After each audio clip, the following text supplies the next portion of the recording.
Kat? Okay. Yes Sige. po, ma'am. So how can the teacher gather feedback on the different learning tasks? So pwede kayong mag-gather through your group chat. Pwede kayong mag-gather sa mga parents, sa mga bata. Ano mga naging problema nila sa SLM? Anong kulang? Anong missing? Anong missing skill? Anong missing activity? So yung mga yon. So meron dapat kayong report on this particular task not found in the SLM. Teachers. Okay. Portfolio or e-portfolio? Or sana yon. Okay, this is another quiz ulit, Kat. Siguro pwedeng mas mahaba natin na gagawin to. So, question, then true or false. So, pwedeng 1, 2, 3, 4, 5, 6, 7. And then, I hope the teachers there, kahit siguro iisa lang ang tinitingnan yung, pwede niya kayong mag-answer. So, I will read 1 to 7. Pwede na siguro kayo mag-answer ng true or false. So, a portfolio mainly displays academic achievements of the learner. Is it true or false? Testimonies of parents, guardians, and learning facilitators regarding the learner's progress may be included in the portfolio. True or false? There's a fixed list of items that should be included in the portfolio. The teacher can only comment. For asynchronous learning, teachers allow learners to work on their outputs during their own time. The latter will submit the portfolio within the schedule that the teacher set. So is that true or false? That the learners may submit, store, manage their portfolio via file sharing programs, or they may submit the actual soft copies of their work saved on CD, DVD, USB flash drive. Is that true or false? Portfolios of distance learning learners with outputs in hard copies or physical files may be handed over the teacher by the parents or learning facilitators. So 10 seconds, cut. 1. So 1 to 7 po.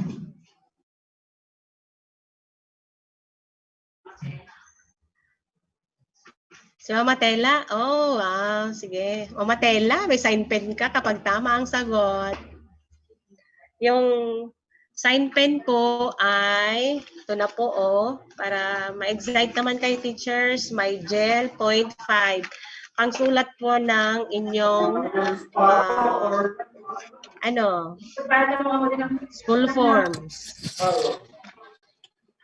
Meron pong tatlong Kat, may sagot na responses, ba? ma'am. Okay, cut na natin. Sige, tingnan natin yung tamang sagot. So, a portfolio mainly displays academic achievements of learners. False po yun. So, a learner portfolio demonstrates academic but also the effort that put forward the learner as well as the progress in achieving learning outcomes. Tama ba sila? Correct po.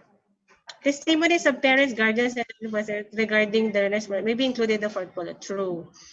There's a fixed list of items that should be included in the portfolio. So, false. The teacher can only comment on the learner's portfolio? Oh, hindi lang si teacher ang magko-comment. Oh, pwede rin bang mag-comment? The teacher may address the students' learning and encourage self-assessment through their work samples. So, the learner may be allowed to view and comment on their peer portfolio. Gano? Sige. 5. For asynchronous learning, teachers allow learners to work on their outputs. True. They may submit. True. Portfolios of the admired sufficiently be ended. True. Okay. Ilan po naka-perfect cut? Perfect ni Mama Tela? Yes. Ay, okay lang. In fairness, si Mama Estela, thank you for joining and thank you for your answer. So, meron kang my gel, sign pen, nga ball pen, sign pen. Okay. Okay. Assessment is always part of designing instruction. So, under Department Order number 8, series of 2015, andun po yung mga guidelines on classroom assessment. So, when we say, bakit nawala ba ako? Nawala. Nawala, Kat? Meron, Kat? Meron po.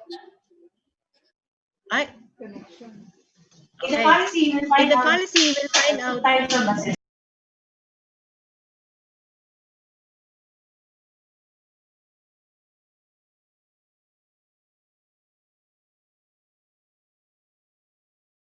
of the development of Mercs.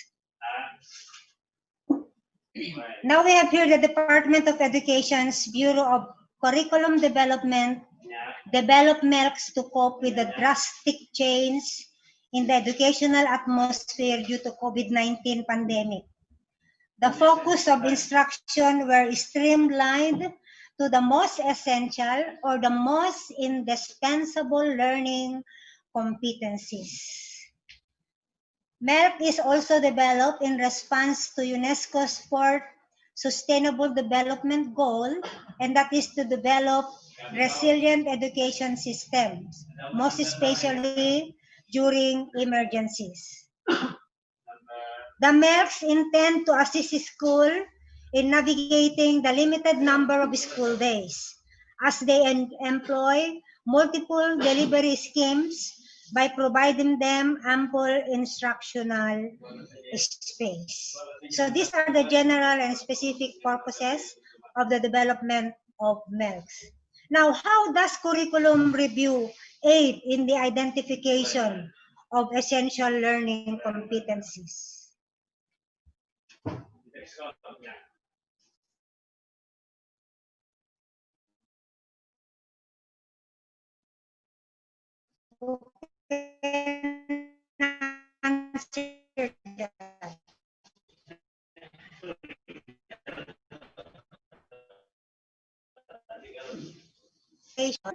Of one is analysis of the interconnected of prerequisite knowledge and skills among the learning competencies for its subject area. And the next is the curriculum review, map the essential and desirable learning competencies within the curriculum, and it also led to the identification of gaps, issues, and concern within and across learning areas and grade levels. So it also helped in the identification of areas for involvement or for improvement that would enhance the learning engagement, experience, and outcomes, and consequently recommend solution. So in addition, it analyzed the interconnectedness of prerequisite knowledge and skills among the learning competencies of its subject area. Now we go to the importance of unpacking and combining the Mercs. Who among you have already seen the difference, or if there is any difference on the K-12 curriculum guide from the Mercs? So, were the most essential learning competencies identified? Or what were the decisions made in order to trim down the number of the essential learning competencies further? So what is the importance of unpacking and combining Mercs? So this is it.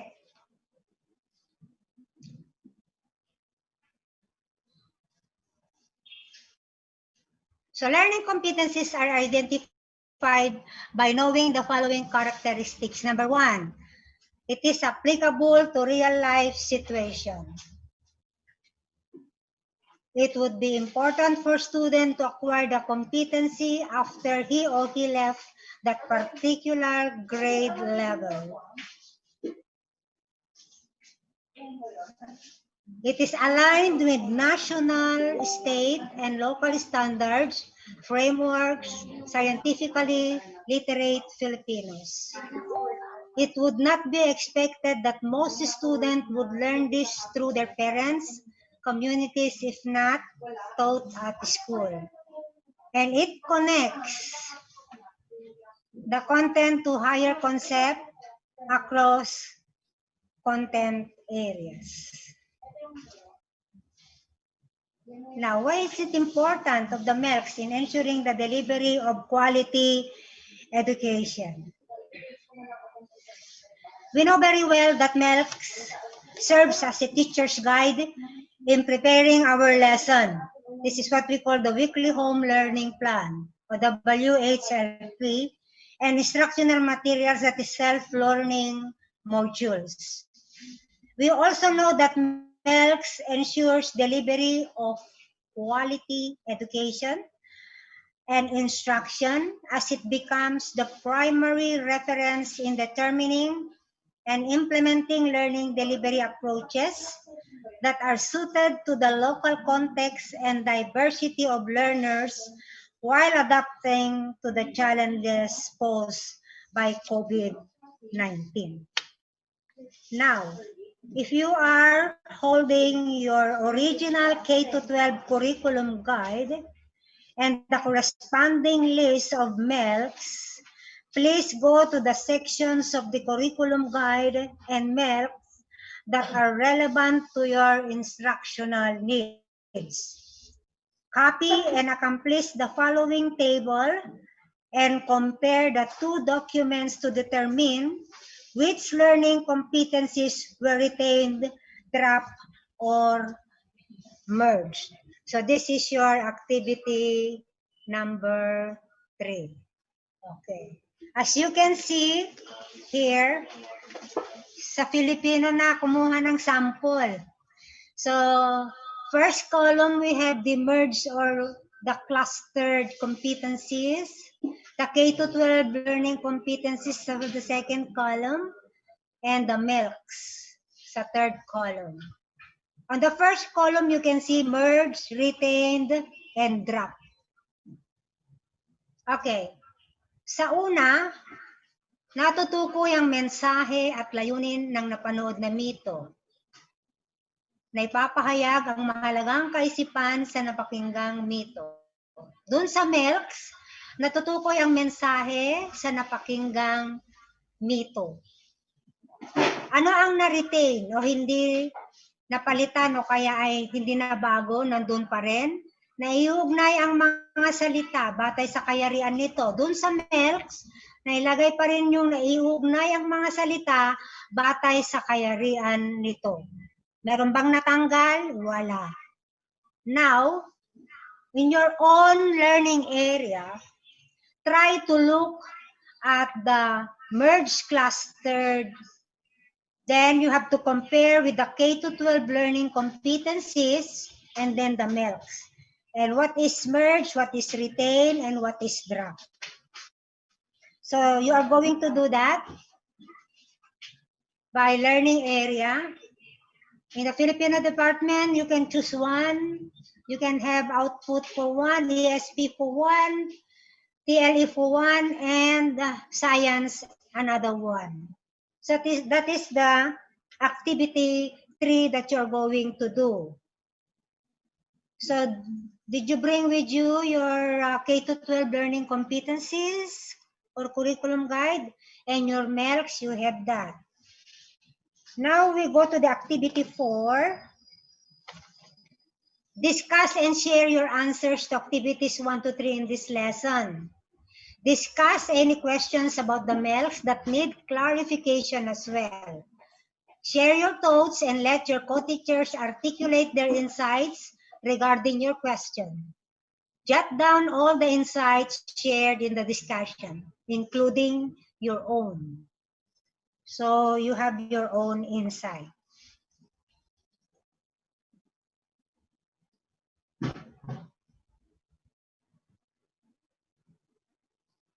Okay, we have the unpacking milk sample. Under the unpacking milk sample, this is the sample milks and the learning objectives. Naiugnay ang mga kaisipang nakapaloob sa akda sa mga pangyayari sa paligid. So what are the learning objectives there? Natutukoy ang pangunahing kaisipan sa akdang nabasa, na ipapahayag ang sariling damdamin tungkol sa mga pangyayari sa akda, nakapagsasagawa ng mga ikling dula patungkol sa mga mahahalagang pangyayari sa akda. So that is an example of unpacking milks. Another is the example of combining Mercs. For the first quarter, you can see content standard, performance standard, and the Mercs. Under content standard, na ipamamalas ang pag-unawa at pagpapahalaga sa mga akdang panitikan. Under performance standard, ang mga mag-aaral ay makabubuo ng critical na pagsusuri tungkol sa alinmang panitikan ng Mediterranean. And MELCS, na ipapahayag ang mahalagang kaisipang napakinggan, na iuugnay ang mahalagang kaisipang nakapaloob sa nangyayari sa sarili at sa paligid. So makikita rito na yung mga competencies ay nagja-jive sa content, performance, at hanggang sa MELCS. Submit your activity to output to your LAC leader. Make sure to keep a copy of your outputs.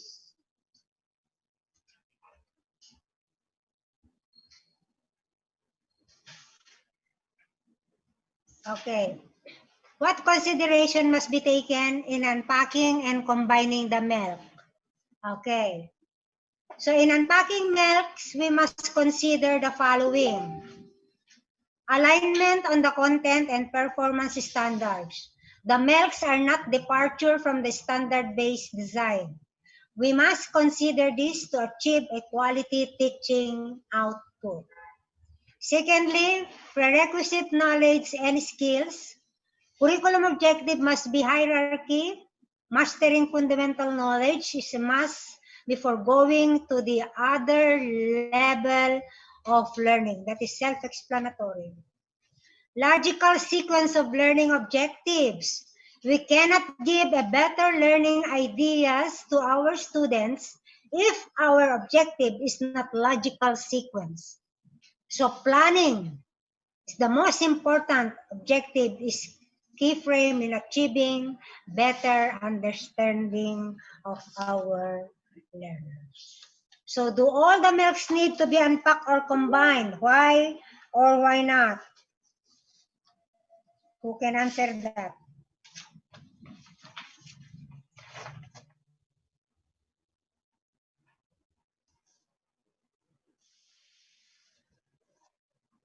Oh, sinong makakasagot niyan? Do all the milks need to be unpacked or combined?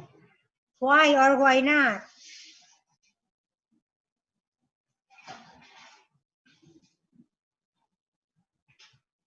The teacher may unpack, combine the milk, depende yon sa sequence ng lesson. If the progress and needs of learners, as long as the content and standard will be achieved. Okay. So, you now form a group of 4 members within the LAC, preferably with fellow teachers in your respective learning area. So using the curriculum guide and the list of milks, choose milks in the first quarter and unpack this into learning objectives. So that will be your output for today. Thank you. Any question?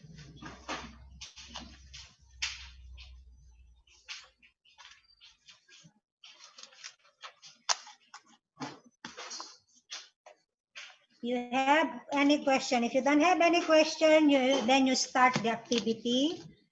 You can finish even one for each learning area. Sinong unang matapos, may premyo po.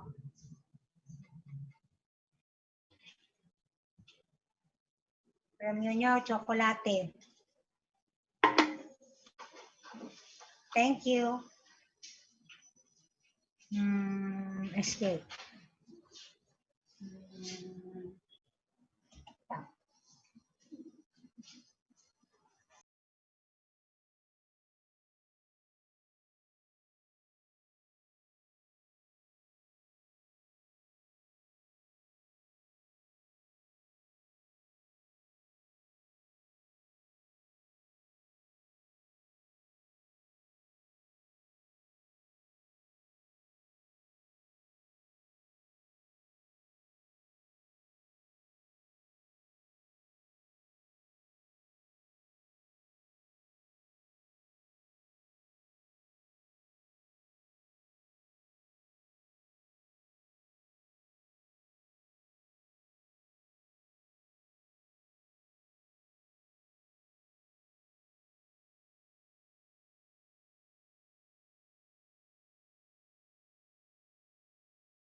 Meron na, ma'am?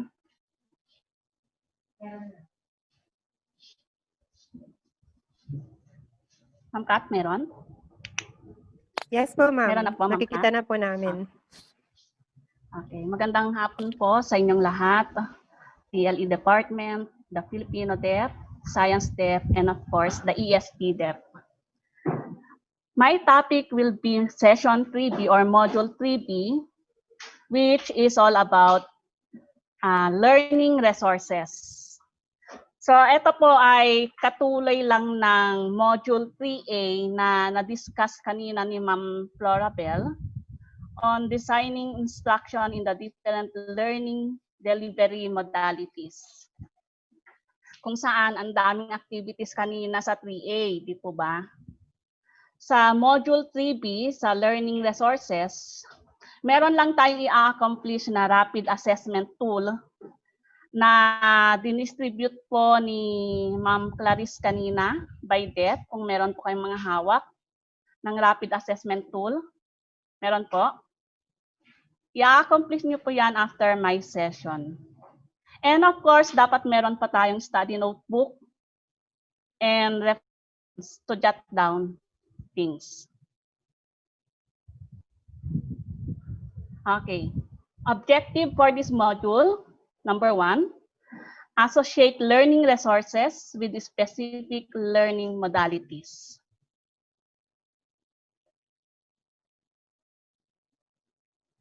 Then second, access resources from the online portals such as DepEd Commons and an LRMTS portal of the Department of Education. And the third one, explain the importance of using quality assured LRs. Meron na po ba tayong na-develop na mga learning materials or resources na syempre na quality assured dapat? If meron, congrats po. Dahil maganda po yan, nakakatulong po yan ngayong panahon natin ng new normal. If wala pa po, I am encouraging everyone to develop locally and contextualize learning materials. Anyway, meron po tayong mga division, regional, and national LR evaluators dito sa school mismo natin. Just like Ma'am Florabel, Sir Mon, Sir Romel, and ako po. Pwede nyo pong ipa-quality assure yung mga learning materials nyo na hindi pa na-QA. Yun po, para ma-share naman pa natin dito sa school and sa division. Next. So I will be discussing the learning resource maps for distance learnings. Then I'll show you how to access resources from DepEd portals. Then we will be also assessing the LR materials through the use of the rapid test tool or assessment. Okay, for the lesson 1, we have the learning resource map for distance learning. Ano po ba itong LR map or mapping? When we say mapping, ito po ay kung ano ang appropriate modality or delivery modality na pwede or naaangkla po sa ating school. So I will be discussing po to you and show kung ano ang learning resource maps. Ito po yung tinatawag nating map of the learning resources needed for each subcategory of distance learning delivery modalities. So kung nakikita nyo po dito, meron pa tayong 4 na learning distance modalities. We have online, modular, TV-based, and video-based, radio-based TL. Then we also have the blended distance learning. And then we have here the required learning resources for each modality. So, yung nandun pa sa last na column. Kung mapapansin nyo po, may color blue and color green. It is noted here that those in green colors are the priority grades to do the specific distance learning modality. in cases where resources are limited. So we have the 4 stages in K to 12. Di po ba? Yung key stage 1, that is kindergarten 4 and hanggang grade 3. Key stage 2, we have the grade 4 to 6. And for the key stage 3, we have the junior high school or the grade 7 to 10. And of course, the key stage 4, we have the senior high school grade 11 and 4. So ang priority po natin dito is the green color. So let's go to junior and senior high school. So naaangkla po sa atin, pwede po tayong gumamit ng online distance learning. We may also opt to use modular distance learning. Then, blended distance learning. When we say blended, pwede po ang modular, pwede po ang online, pwede po ang TV-based or radio-based. So, yun po yung mga naaangkop na learning resources na pwede po sa atin. Okay. Doon sa online distance learning, regardless of synchronous and asynchronous, ano pang pagkakaiba ng word na synchronous and asynchronous? When we say synchronous, our learners can receive immediate feedback. So, syempre, meron tayong face-to-face, yun po, pwede na po silang magbigay agad ng immediate feedback. Pag sinabi natin asynchronous, learners may learn at their own pace. So, na-discuss po yan kanina ni Ma'am Laura Bella. Next, moving on. Ayan po. For our activity 1, the DepEd Memorandum on Suggested Strategies in Implementing Learning Distance Modality for school year 2020-2021 included the learning resource or the LR map. So yun po yung pinakita ko kanina, yun ang tinatawag nating LR map as a guide in selecting the appropriate distance learning modalities to be implemented in our school. Okay, question number 1. Based on the map, what resources you have in order to implement the learning distance modality in our school? So tayo, gumagamit tayo ng modular distance learning modality. Do you have the complete resources for the distance learning modality needed in class? If the LRs are not available or complete or not available, what steps will you take to make this available? So, each learning areas, meron po tayong kanya-kanyang SLM, ABM, and LAS. So ano po yung mga napansin nyo sa mga material na ginamit natin for this first quarter? Nakaangkla po ba sila sa MELT natin or not? Kung kulang pa rin po, ano pa yung pwede nating idagdag na learning resources in the implementation of this modular distance learning? Okay. Moving on. Okay, mamaya po, kung may sample pa sana tayong hawak na ABM or LAS, pwede natin siyang magamit sa rapid assessment tool mamaya. Yan. In our last session, share and discuss your answers from the previous activity. What support can you provide to your colleagues and what support can you get from them in terms of learning resources? Take note of the insights that you can gather from your colleagues and write them in your study notebook. So, ito pong last session na ito, maybe either physically or virtual. So, we are having now the verbal last session. Okay, next for our lesson 2. Bilisan na lang po natin kasi mayroon pa tayong mga susunod na speakers. Accessing learning resources from the DepEd portals. Ano po ba yung alam nating mga DepEd portals?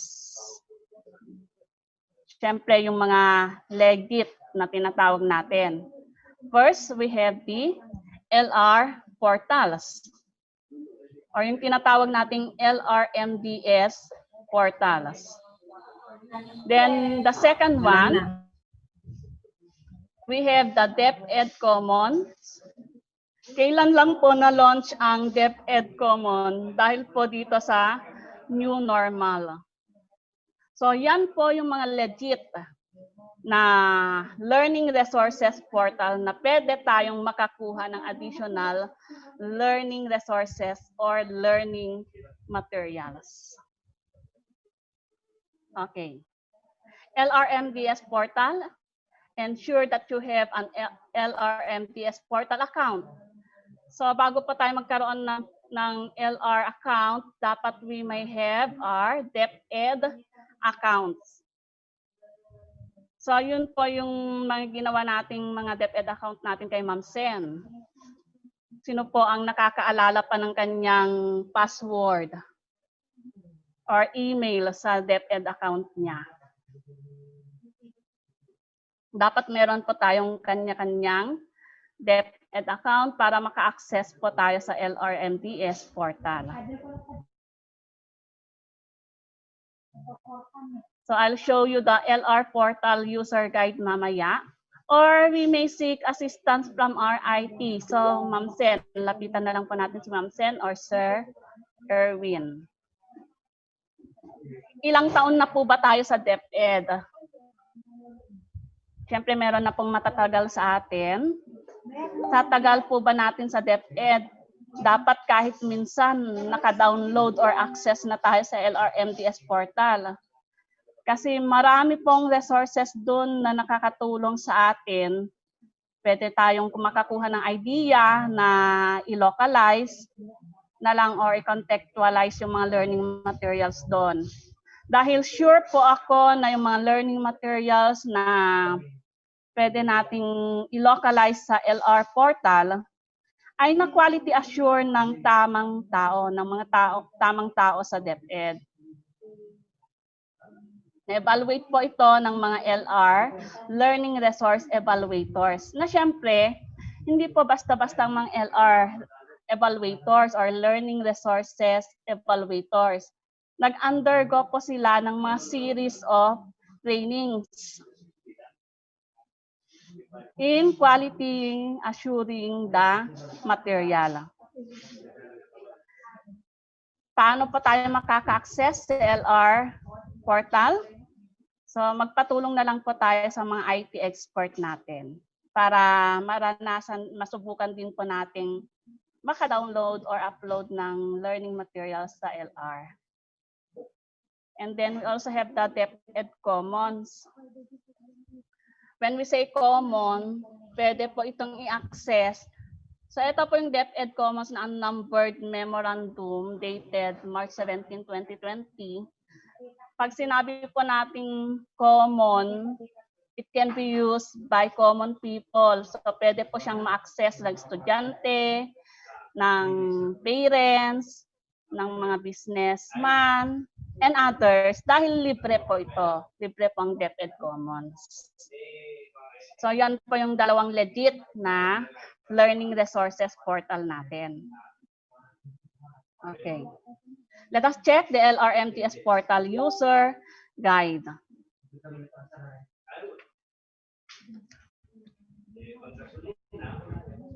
Ito po. Sa system role, meron pa tayong ditong mga member, DepEd personnel, or mga contributor ng mga learning resources sa LRMDS portal. Okay. Siyempre, ang mga admin po dito ay yung mga registered user sa CID office, Division LRMDS. Yung mga learning materials po natin, yung mga SLM po natin, yung mga ABM, and last po natin for this first quarter, meron po tayong na-designate na LRMDS coordinator sa school, wherein siya lang po yung nakakapasok sa link para mag-upload ng mga learning materials. Siya po si Ma'am Jenny. So siya lang po yung tanging bukod na nakaka-access sa LRMDS division natin to upload these learning materials. So pwede po natin siyang lapitan. Okay, how to access LRMDS portal? Okay, you just go to https://lrmds.deped.gov.ph, then press enter. So mag-prompt po ang ganitong environment sa screen ninyo. Mapapansin nyo ang mga listing, meron doon hindi lang mga learning materials. Meron din po tayong mga video, demonstration, demo, teaching na pwedeng ma-download po dyan. Okay, how to register? Gagawa po tayo ng portal account natin. Gaya ng sabi ko, dapat meron tayong DepEd email account. Dahil ito po ang legit ulit. Then may verification kang matatanggap sa DepEd email mo mismo.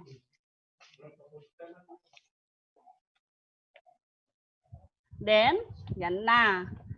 After the confirmation of your DepEd account, you can now activate your account. Yan, pwede ka nang pumasok. Pwede ka nang mag-download ng mga learning resources sa LRMDS portal. So, pindutin nyo lang po yung activate your account para maka-access na kayo. Yan, congratulations, your account is now activated, Kunana. But don't forget to save your password kasi karamihang problema natin, Ma'am Sen, ano yung password ko ulit sa DepEd account ko? Ganun. Dapat meron pa tayong madaling matandaan na password para hindi po paulit-ulit na nag-create ng account sa LRMDS portal. Next, we have the unnumbered DepEd memo. Yung DepEd Commons po. Na-launch lang po ito last March 17 dahil sa new normal situation natin. Ang sabi dito, education must continue whether it may be a calamity, disaster, emergency, quarantine, or even war. So sabi po ni Secretary Briones. Okay. Ito po ang legit na platform ng DepEd. Kaya din po ito ng LRMDS portal. How to access the DepEd Commons? Sino na po ang naka-try sa DepEd Commons? Sino na ang naka-access dito? In accessing this portal, syempre you have to put the school ID. Dapat alam nyo kung ano ang school ID natin. Or if may mga anak tayo sa elementary or other school, pwede po tayong maka-access dito. Just remember or know their school ID. Then select grade level kung anong gusto mong i-upload na learning resources or material. Sa elementary and junior high, okay lang po. Halos kumpleto po yung learning materials dito. Except po sa senior high na very limited talaga or kulang yung resources. Maybe hindi pa natapos na evaluate ng mga learning resources evaluators. And of course, hindi po lahat ng mga nasa LRMDS portal ay meron din sa DepEd Commons. Magkaiba po sila. Ang kagandahan lang po sa DepEd Commons, ito po ay free to access. Hindi po gaya sa LRMDS portal na meron ka dapat DepEd account. Libreng ma-access. Kaya lang, kapag may mga link na ganito, yung go-to link sabi, tapos naka-data ka lang sa bahay, then lalabas ka ng DepEd Common para ma-access mo yung sinasabi niyang link, of course, mahihirapan kang ma-open yon. Kung data lang ang gamit.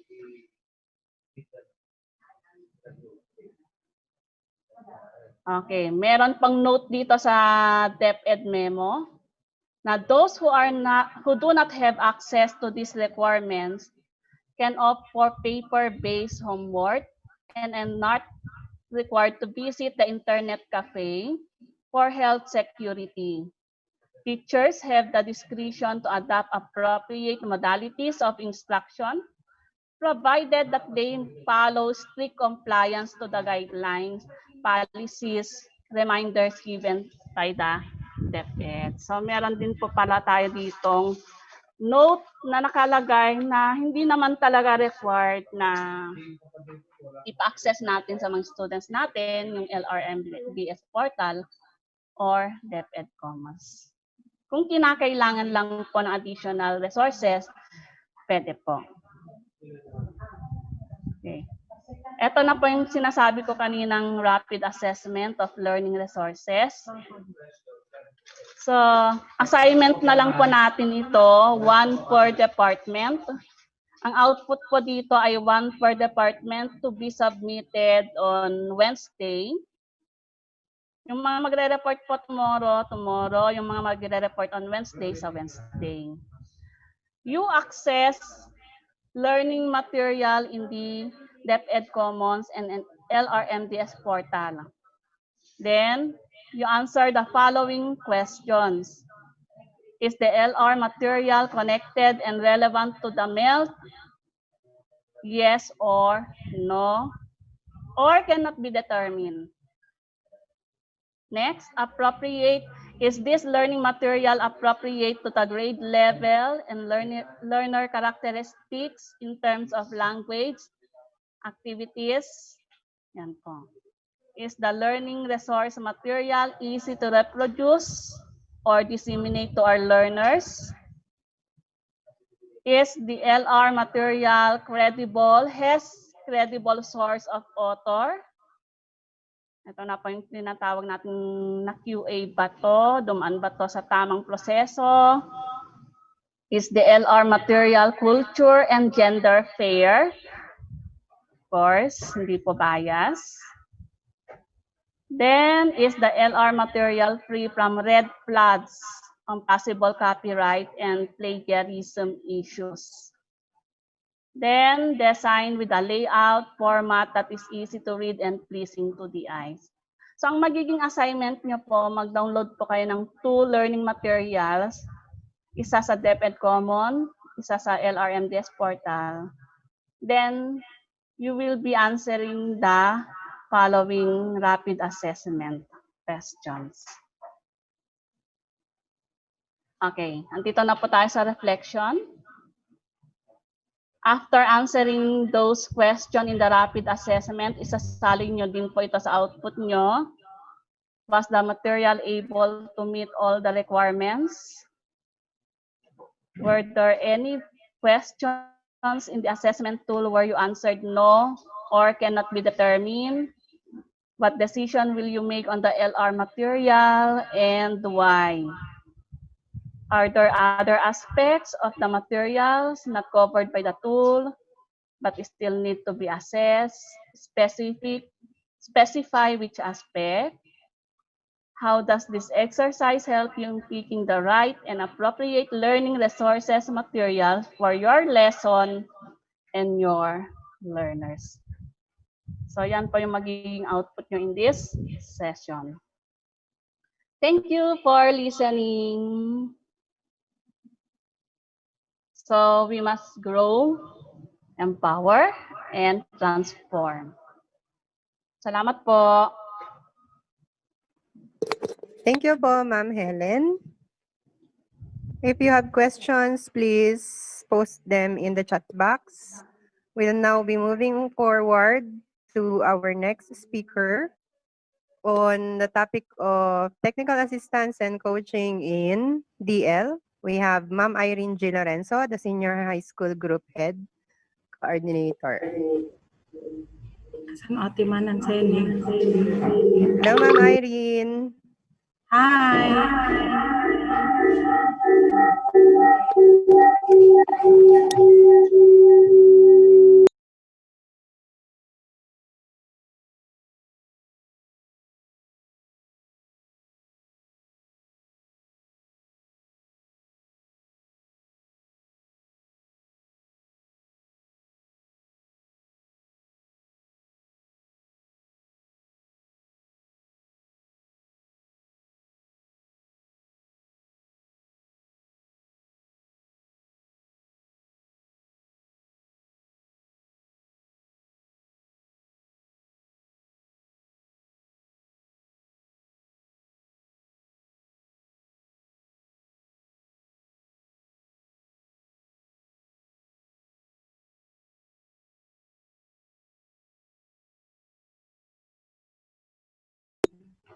Hello, hello.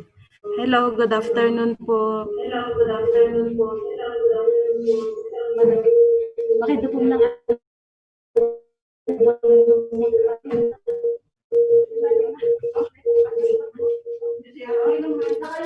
Hello, madam. Medyo malakas po ang feedback. Okay na? Okay na? Okay na po. Okay. Naririnig naman ako ng mga TLE, kasama kong mga TLE. Good afternoon po sa ating lahat.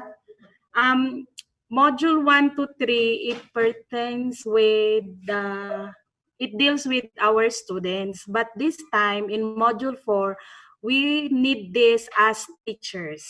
Okay?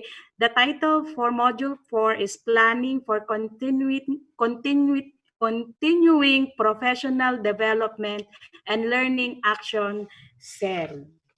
Ayun. So, from the word planning, we need to plan our needs as a teacher so that we will have a professional advancement. Okay? How? Siyempre, through studies and of course through LAC sessions. Okay, but before we go, I want you to assess yourself and reflect on this box. Naririnig ako? Ma'am Kat, naririnig ako? Yes po, ma'am. Okay. So, you answer this siguro in 10 seconds.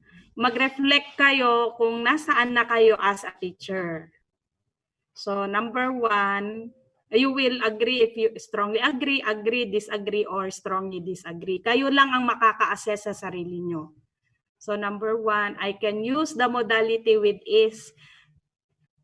Ano yung 4 na modality? Linecturyan ni Ma'am Mucha. Number 2, I can confidently use the platforms in the modalities. I can use pedagogies associated with the modalities and platforms. I can very well manage my learners' class in the modality that my school has adopted. I can very well engage with parents and community partners in assisting learners. Okay, syempre, as a teacher, i-assess mo yung sarili mo nasaan ka dyan. Naka-assess na kayo? Okay. Sabi ng mga kasama ko dito, naka-assess na sila. So, kanya-kanyang pag-a-assess yan. So, from this table, you are now going to do or you are going to do this one individually. Okay? Your individual development plan. We are now in lesson number 2. Okay? So, gagawa kayo ng kanya-kanya. Each teacher should have its own individual development plan. Itong table na ito, para rin lang ito sa GEL na ginawa natin last year. Ano na ang ibig sabihin ng GEL? Yung Job Embedded Learning Contract na ginawa natin last year. Parang ganyan din lang siya. So, this IDP is divided into 6 columns. The first column, identify your strengths. And then second column, identify kahit 1 lang, kahit para mas attainable, 1 developmental needs. Other word for developmental needs is your weakness. Ano yung weakness mo sa modality na ginagamit natin sa school? Okay? So, isa lang na saan ka nahihirapan. Ngayon, kung nahihirapan ka doon, gumawa ka ng iyong objectives. Itong objective should be attainable, should be measured. Even itong 1 year na to na dapat, kung gumawa ka ng plan, matatapos natin yan sa June. Okay? And then, ano yung mga objectives? Ano yung plan mo to attain that objectives? What are intentions? Kailan mo gagawin yan? Kailan? And the last column, yung resources na ginagawa mo. Na kailangan mo rather. Okay? And then, kung meron na yan, please submit this to your head teachers para si head teacher ang gagawa nung second na table. Si head teacher, ito ay by department, i-consolidate dito para hindi mauulit-ulit yung mga topics na gagamitin or i-discuss natin. So that kung ano man yung topic na lumabas dito, ito ang gagawin natin na lock. Siyempre, pag gumawa ka ng lock, kailangan natin ipasok yan sa SIP, sa School Implementation Plan, na gagawan din natin ng project design and so forth and so on. Kaya yung mga lock na gagawin natin as a school, galing rin lang sa ating mga teachers. Ayun lang. So, any question? May tanong po?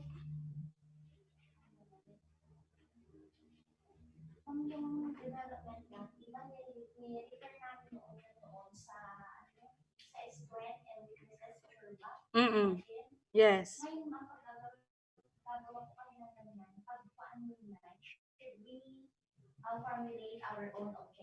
Yes, you will create your own.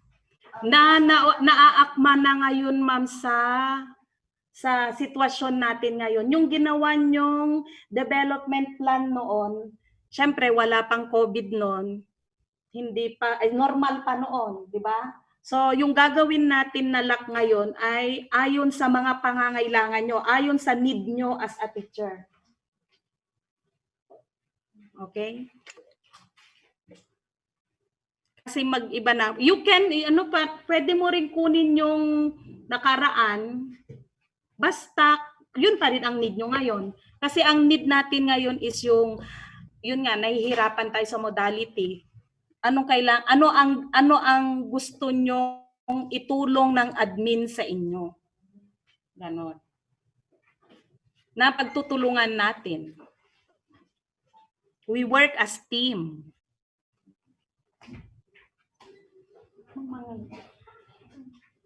Hello, Kat. Okay. Hello, Ma'am Irene. Yes. For further questions po siguro, we will be having an open forum after all of the speakers. Yes, yes. So, paki-post na lang po yung questions nila doon sa may chat box po natin. Okay. Ma'am Kat, basta ay Yes po. mga teachers, mga co-teachers, ipas po natin yung IDP at saka yung second table na yan sa department nyo so that alam ng department head kung ano ang need. Okay po. Thank you po, Ma'am Thank you. Irene. Thank you. Yun lang po. Salamat.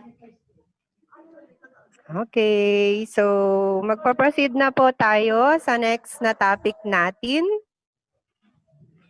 So, we have building your LDTA portfolio. Okay. Our first speaker on this part is Ma'am Alma Takang, the Master Teacher 1 of Filipino. Ma'am Alma.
Okay, so Ma'am Jane is already preparing.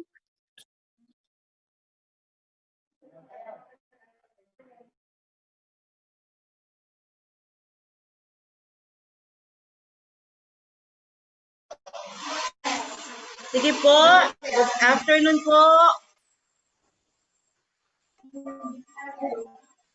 Day lang po Wait.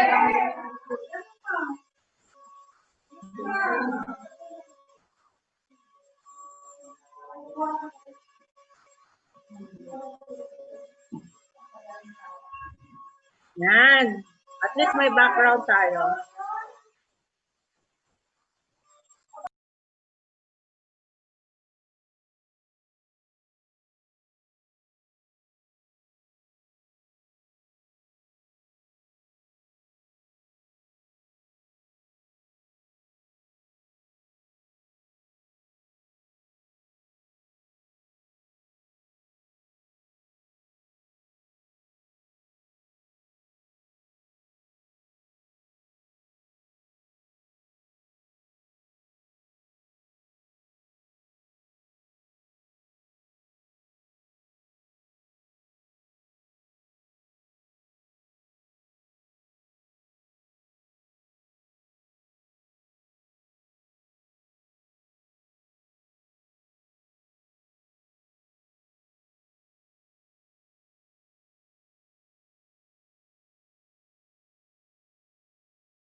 Yan. Okay na po. So, hindi po pwede yung camera ko kasi hindi siya compatible sa Zoom. Yung camera ng laptop. Kaya yan na lang po. Yung presentation na lang po makikita nyo. Di ba, may pangalan naman po dyan. Mary Jane, kompleto. Ayan. So, Module 5 is about building the teaching portfolio related to the implementation of the modality. Sabi dito, congratulations, ma'am, sir, after finishing all modules related to teaching and learning. Ewan ko lang, hindi ko na makita. Oh. GNT Lion, Makanto, Dupan. Kita nyo ako? Pero may arayos, as in. Ayaw mo ka na makita damat ako. GNT, Biskaya, Balita, Permin, arayos dyan. Ako rin, madam, taglalak session da.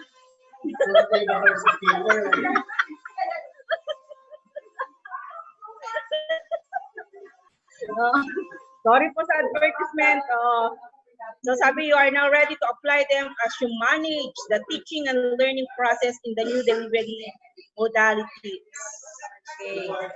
So in this module, you learn for how you will capture the evidence of your teaching practices, which you will organize into a portfolio. Now, this portfolio will be submitted to your LAC coach for evaluation at the end of the year. You may also use this portfolio as part of your means of verification for your performance evaluation. Take note, so it is our MOV for our performance evaluation. Okay. Pagiging science, magibamati. Now, this module intends to ensure that you continue your learning journey, the effective implementation of the LDM in your classes, as well as the content and pedagogy associated with them. So this module, the objectives of this module are, to list down the evidence of LDM implementation. Second, plan how to make sure that you will be able to relate these evidences to your professional practice. Tapos, based on the professional standards. Awan yung anchokos ko apo. So in this module, we'll be having 2 lessons. The first one is about the teaching portfolio and its contents. Okay. So in this lesson, you will be introduced, in this lesson, so It will introduce you to the teaching portfolio related to the use of the LDM. And by the end of this lesson, you should be able to describe what a portfolio is, and then identify the contents of your teaching in the LDM portfolio. So for our activity, first activity, ito po ang gagawin natin.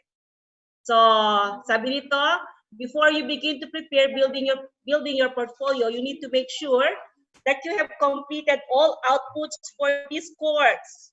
So ano yung course na yan? Starting from Module 1 to Module 4. So ano po ba yung mga expected outputs natin? So tingnan natin. Ito po yung listahan. Paano po mag-open? Yan, may listahan po. Take note, may listahan po. Mamati kayo, masunod. Aguray kayo O, ayan po, yung ating mga listahan. So for Module 1, wala tayong outputs. For Module 2, ang ating output would be the individual lab group presentation on unpacking of a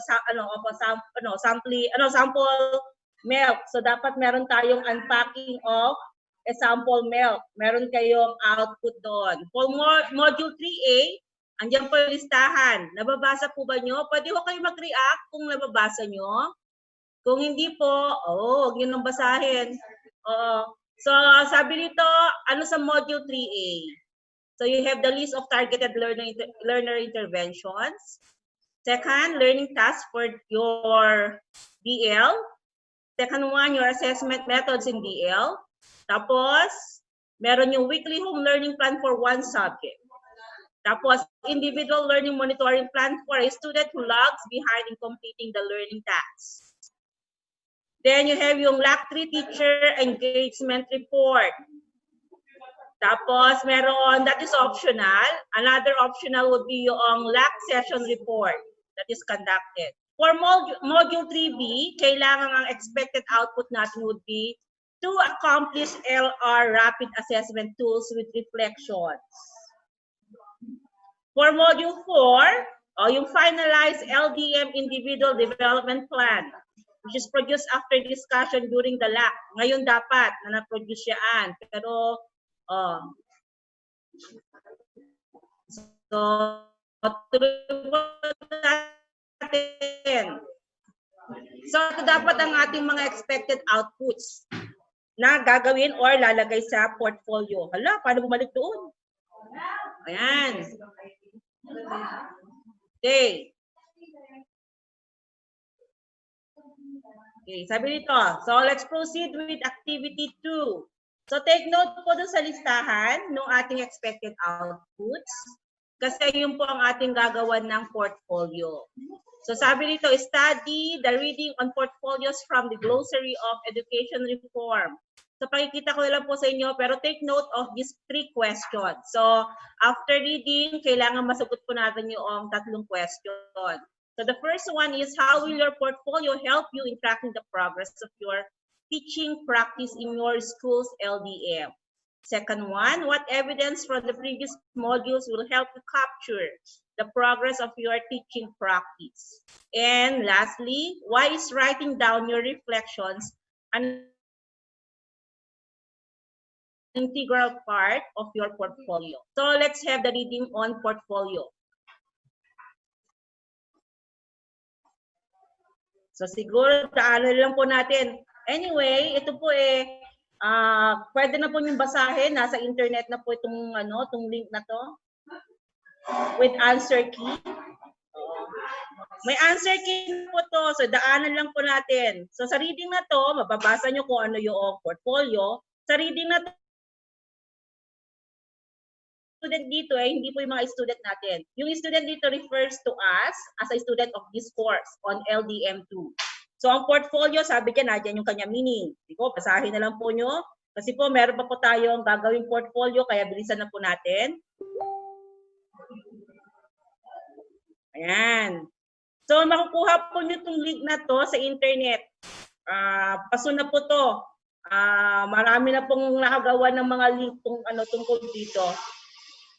So yung question po natin, yung 3 question natin,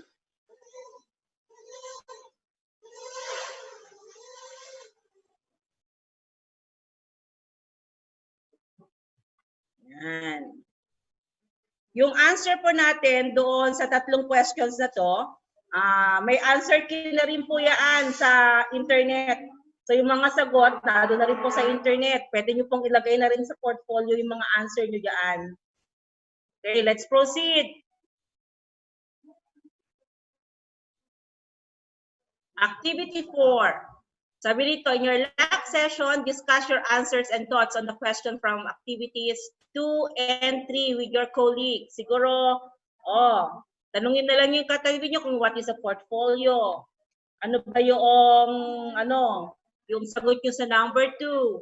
So, yung sagot nyo sa number 3, discuss it with your seatmate in 5 seconds. Then let's proceed with activity 5.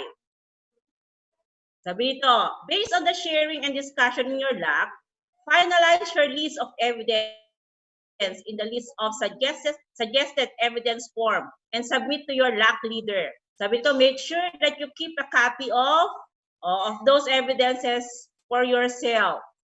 Let's see the list of suggested evidences. Ano ba yung mga list na yan? Dapat nakikita rin po yan sa portfolio.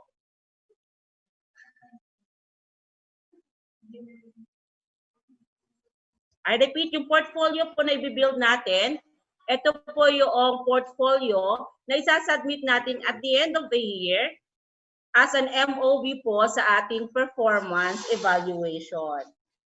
Okay. Ano yung mga activities natin? Nandiyan po. Ay, bakit ay? Hindi nakikita?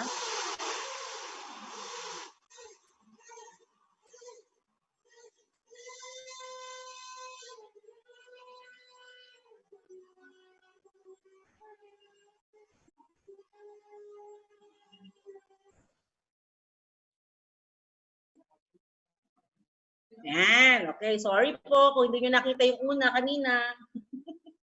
Ito po yung ating suggested list of evidences in the learning delivery modality.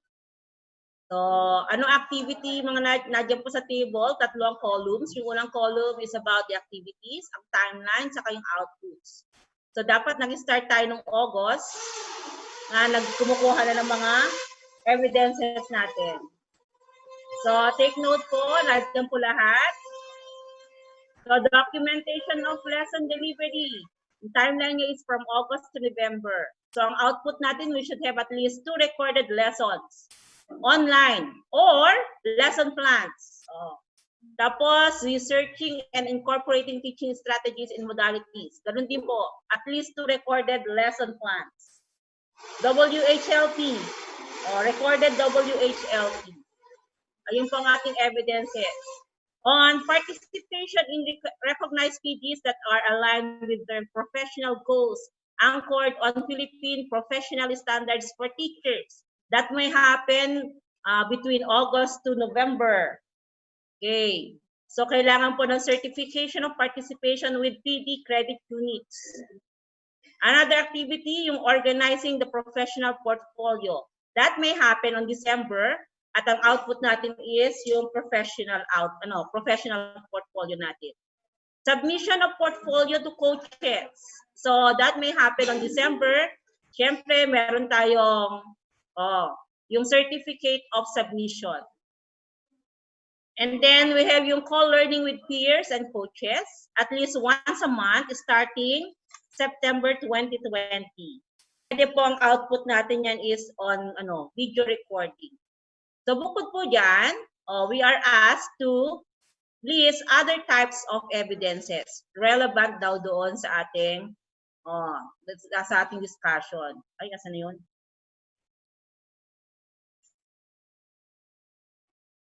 Okay. So ano pa yung mga list? Pwede tayo magkaroon ng ibang list, suggested list. Ayaw mag-scroll down.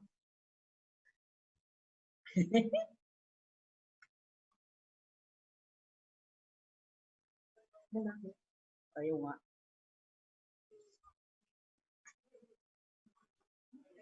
Ayan. So, siguro pagka tayo ay nag-usap with our head teachers, pwede tayong mag-list, magkaroon ng mga other types of evidences relevant to our, yung implementation of the modalities. Hindi na po natin gagawin ngayon to. So, proceed na po tayo with, hindi lang. Yan. Okay. Screen sharing has stopped. Yan. So, proceed po tayo. Ay, sorry. Ito lang po. Yan. Okay. So, ayun po. Yung mga, ano ba yung laman ng mga portfolio natin? So, nandun po yung paki-browse na lang po yung mga suggested evidences. O, tapos, ayun po ang ilalagay natin sa ating mga forms. Ilalagay sa ating portfolio. So, yung portfolio po natin, inuulit ko, ayun po ang isasubmit natin sa ating mga LAC coaches, sa ating mga department heads for checking na talagang tayo ay nag-implement ng LDM. Wala, ayaw naman na. Kakatuwa. Hindi lang po at nag-freeze na naman yung ating. Yan. Listen natin. Wait. Wait lang po. Okay. Lesson 2. Let's proceed with lesson 2. Yan. So it's about the evaluation rubric. How do our LAC coaches evaluate our portfolio? So meron po silang ito po yung lesson tungkol doon. So in this section, by the end of this lesson, you should be able to explain the criteria and its specific indicators found in the evaluation rubric. List down your steps and plan for action to make your portfolio responsive to rubric. Okay, activity 1. So let's study the criteria and indicators found in the evaluation rubric. Kung ito po yung gagamitin natin, okay, so ito po yung evaluation rubric niya.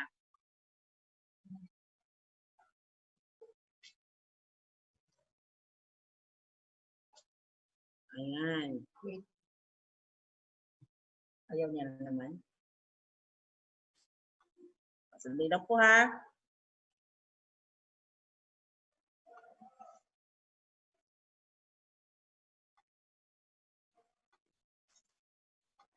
Yan. Kita na po nyo. Okay. So, meron po tayong ilang criteria dito. Meron 1, 2, 3, 4, 5, 6 na criteria for evaluation. So, yung ating portfolio may be evaluated. Excellent, very satisfactory, satisfactory, marginal, or unsatisfactory. So pagka nag-submit po tayo at the end of the year, or kung kailan i-set ang deadline sa submission ng portfolio natin, meron po tayong 5 criteria. So yung una is yung demonstration of progress of the LDM implementation, that would be 30%. Another one is quality of reflection. Tapos, yung demonstration of professional standards, language and overall presentation of the output, organization of portfolio, and timeliness. So sa mga criteria na yan, pwede tayo makakuha ng excellent, very satisfactory, satisfactory, marginal, and unsatisfactory. So hindi lang po mga students natin nagbibigay ng portfolio. Ito po, meron din po tayong portfolio sa ating delivery on the different modalities. Kung paano natin na-implement, which should be collected and submitted to our LAC coaches. Okay, let's proceed.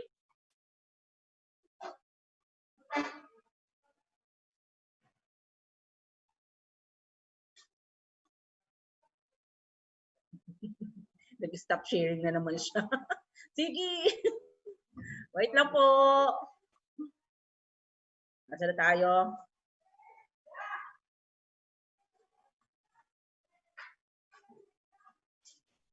Okay. So sabi dito, what steps will you take to ensure that you are able to hit the criteria in the rubric? So write down your answers and any other thoughts about the rubric in your study notebook. Sa ibang school po or sa ano, talagang nire-require lang may study notebook tayo. Kaya nga po, pagka nag-browse kayo sa internet, meron pong mga answer key ang module 1 to module 5.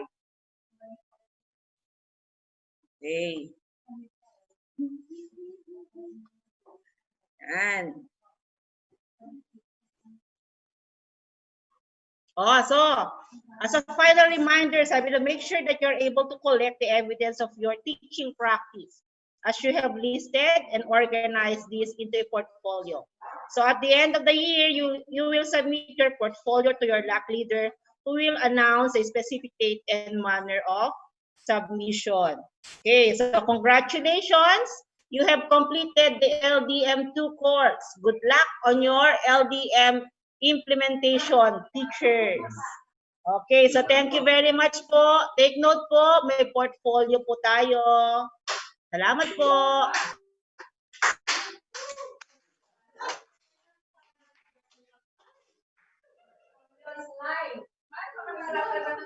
Thank you po, Ma'am Jane. And now we are going to proceed to the open forum.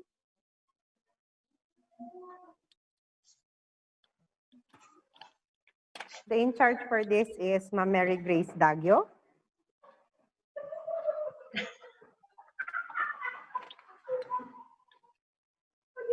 Ma'am Grace, are you there?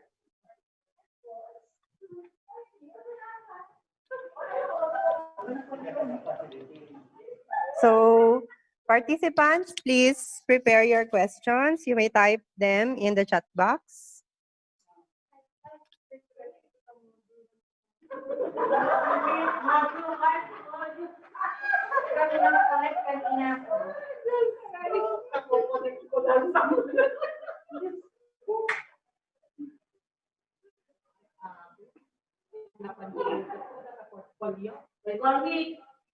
Okay, any questions po from the Filipino Debt?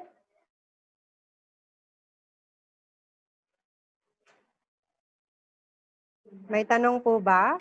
Hello po, Filipino.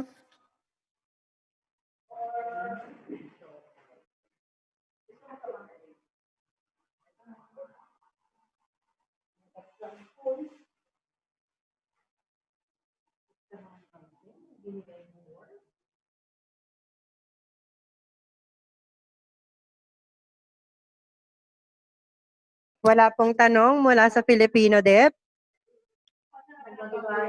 From the ESP, may question po ba?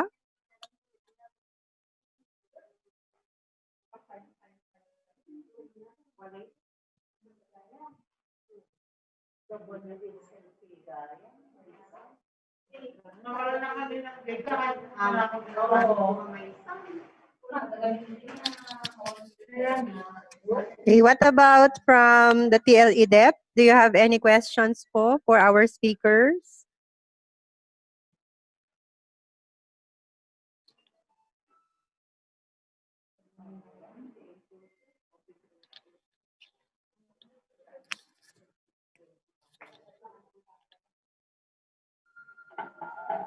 Wala na po bang tanong? Hello? Sino ba po ang nandito?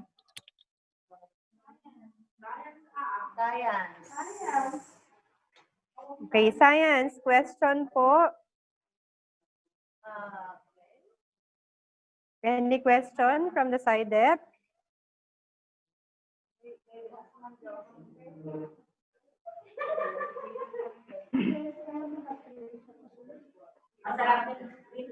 Sarap man.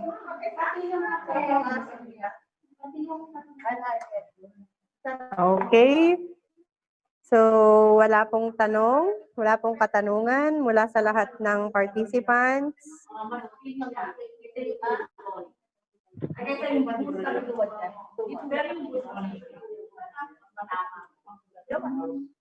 Hello po sa ating mga facilitators.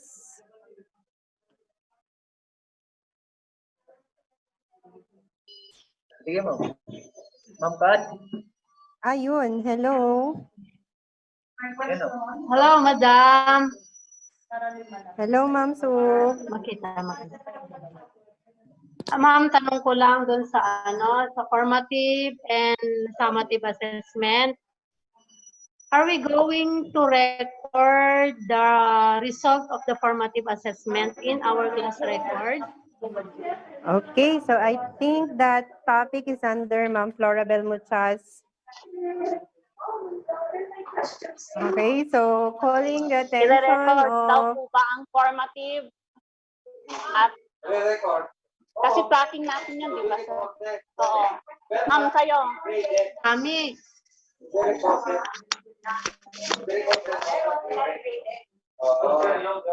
Kasi hindi naman yun yung... Ma'am, pero sa'yo tinatanong. I-record daw po ba? Yung formative daw, ma'am. Hello, Dapat hello. daw- Kat, So, naririnig niyo ako? Yes po, ilagay sa ma'am. portfolio. Okay. Hindi content. For the formative, okay. Can you hear me? Yes. Okay. For the formative po, lahat po ng binigay natin na SLM sa mga bata, kasi di ba may answer keys siya. So, long before nung we have face-to-face, yung mga simple sit work natin noon, mga simpleng mga pa-quiz-quiz, those are formative. But this time for the results of the SLM, yung po ibinalik nila after a month, then ibabalik ulit this coming month. We're going to record them. Now, according to the DO31 on guidelines ng on assessment, you have to consider also yung mga parte doon sa SLM na pwede nyo i-capture as summative. So in short, i-record ba iyon o hindi? Definitely po i-record natin.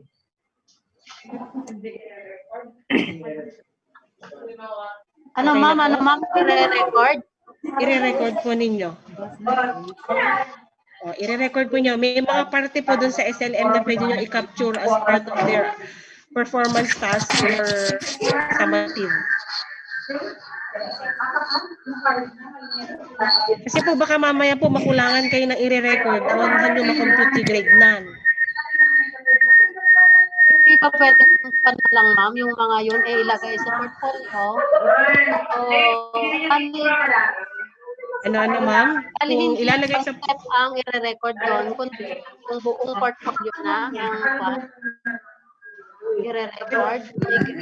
Ma'am Susan, pwede nyo namang pwede nyo ilagay sa portfolio ng bata yung mga yun. Talagang nilalagay siya sa portfolio. Ngayon, ma'am, in case na you want to kulang pa kayo sa performance task, pwede kayong mag-capture dun, ma'am, sa mga output nila. O kaya pero if we have complete summative na 4, ang i-require ang gusto pa nga ng school ng mga admin natin, ma'am, may 2 lang para hindi masyadong ma-stress yung bata. So, lahat, ma'am, you're going to maximize, you're going to utilize all the performance of the learners in the SLM para makabuka po kayo ng kanilang grades. Kasi ang daming mga exercises, ma'am, in one competency, 5. So lahat ng 5 exercises na yun, na-record. I-add nyo na lang, ma'am Susan. I-add nyo latan. I-add nyo na lang, ma'am, para Pero sabi ko nga, ma'am, mabalin nyo nga, capture kayo nga ato. Dati nga parte, kat mabalin ko ikabil di summative. So, pwede nyo yun, ma'am, pwede nyo, bahala na kayo sa kung anong gagawin nyo. As long as sabihin nyo sa mga bata na lahat ng mga results sa SLM, those are recorded. So, it's a no-no for you to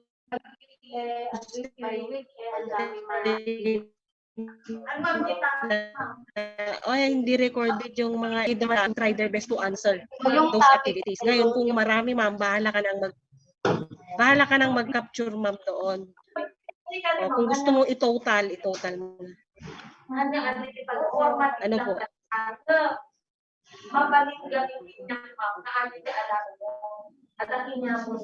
so discretion mo.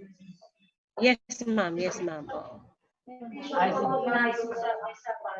As to how many return out to the required. Ano ba to? Topic yan.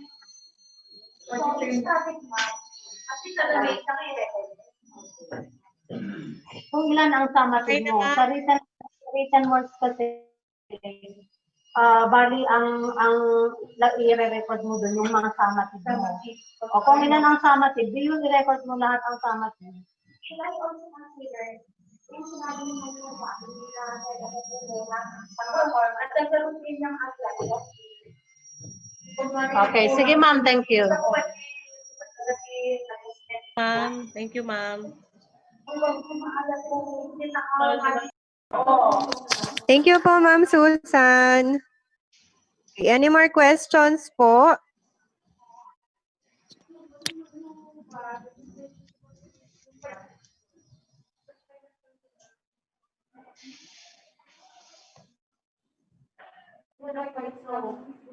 Hanggang amin, nakatagal nila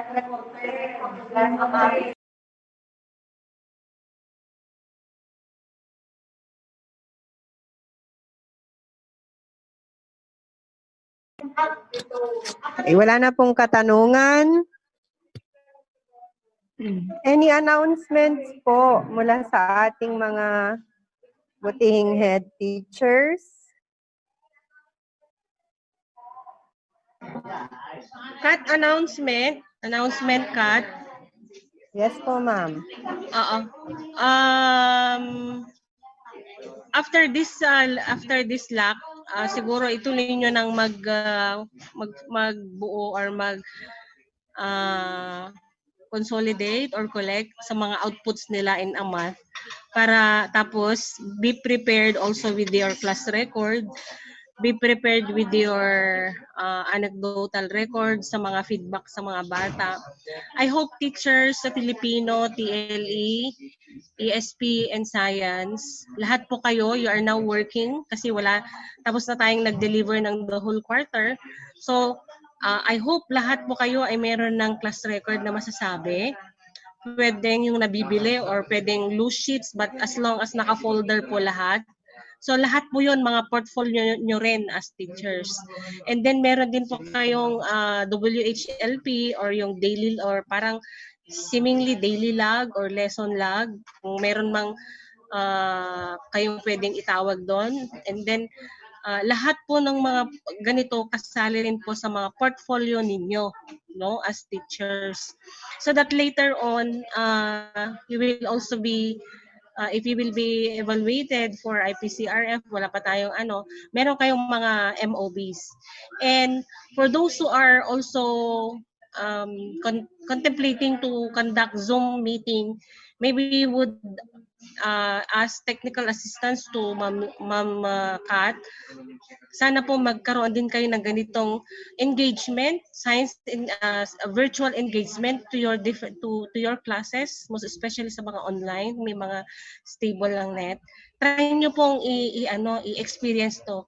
Kaya po tayo nag-lock ng ganito, virtual lock or virtual or educational engagement na ganito is para kahit paano as teachers sanay natin na ganito na yung new normal, okay, to keep safe and to avoid possible local transmission.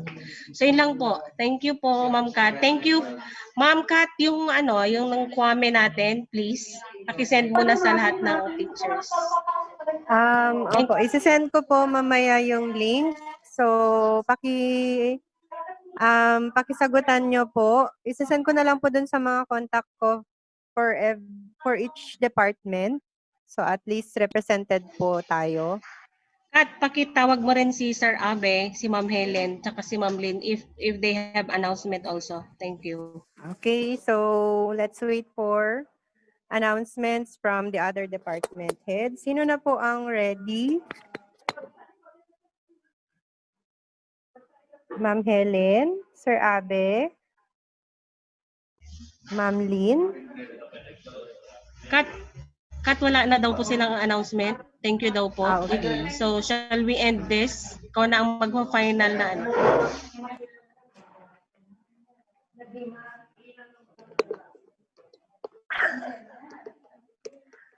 Okay, so